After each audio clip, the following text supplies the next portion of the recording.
ඔයාලා හැමෝම අදත් හැපි කුකින් YouTube channel එකට සාදරයෙන් පිළිගන්නවා. ඉතින් අපි අද හදන්න යන්නේ තෙඹුකොළ මැල්ලුමක්. තෙඹුකොළ දියවැඩියාවට ගුණයි වගේම මලබද්ධය, අක්මාශිත රෝග, ગેස්ට්‍රයිටිස් වලටත් හොඳයි. ඒත් මං අහලා තියෙන විදිහට මේ තෙඹුකොළ සතියට දෙපාරකට වැඩිය ආහාරයට ගන්න හොඳ නෑ. මොකද තෙඹුකොළ වලින් රුධිරයේ සීනි මට්ටම පාලනය කරනවා. අපි දැන් බලමු තෙඹුකොළ මැල්ලුම කොහොමද හදාගන්නේ කියලා. මම මේ විදිහට තෙඹුකොළ හොඳින් සෝදලා පිරිසිදු කරලා අරගෙන හොඳින් හීනියට කපා ගත්තා. මෙතන මම හීනියට කපාගත් තෙඹුකොළ, පොල්, අම්මිරිස් කරල් 2-3ක්, ලුණු ගෙඩියක්, තක්කාලි බෑවක්, දෙහි බෑවක් වගේම කරපිංචා අරගෙන තියෙනවා.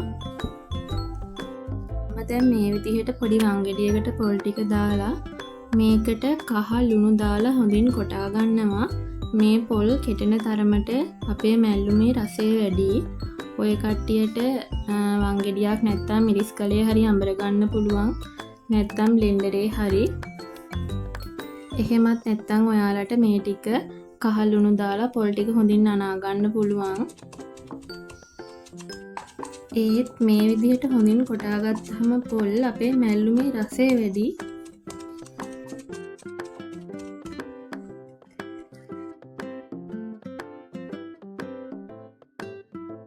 අපි මේ විදිහට හොඳින් පොල් ටික කොටලා අරන් තියාගෙන අපි හොඳින් කපාගත්ත අපේ තෙඹුකොළ එකට මේ පොල් ටික ඔක්කොම එකතු කරනවා. ඊට පස්සේ අපි හොඳින් අතින් මේ ටික කවලම් කරගන්න ඕනේ. මේ කවලම් කරන ගමන්ම මම මේකට අපි කපාගත්ත ලුණු, තක්කාලි වගේම කරපිංචා කොළ ටිකත් මේකට එකතු කරලා හොඳින් නනා ගන්නවා. ඊට පස්සේ මම මේ විදිහට අපේ දෙහි බෑව හොඳින් එකතු කරලා මේක අපි නැවතත් හොඳින් නනා ගන්න ඕනේ. මේ විදිහට හොඳින් මිශ්‍ර කරගන්න. දැන් අපිට තෙඹුකොළ මැල්ලුම කෑමට ගන්න පුළුවන්. ඔයාලත් මේ විදිහට තෙඹුකොළ මැල්ලුම හදලා බලන්න. හරිම රසයි වගේම ගුණයි.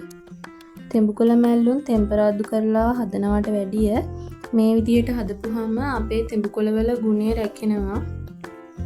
අපි එහෙනම් තවත් අලුත් වීඩියෝ එකකින් හමු වෙමු. ඔයාලා හැමෝම සතුටින් පරිස්සමින් ඉන්න.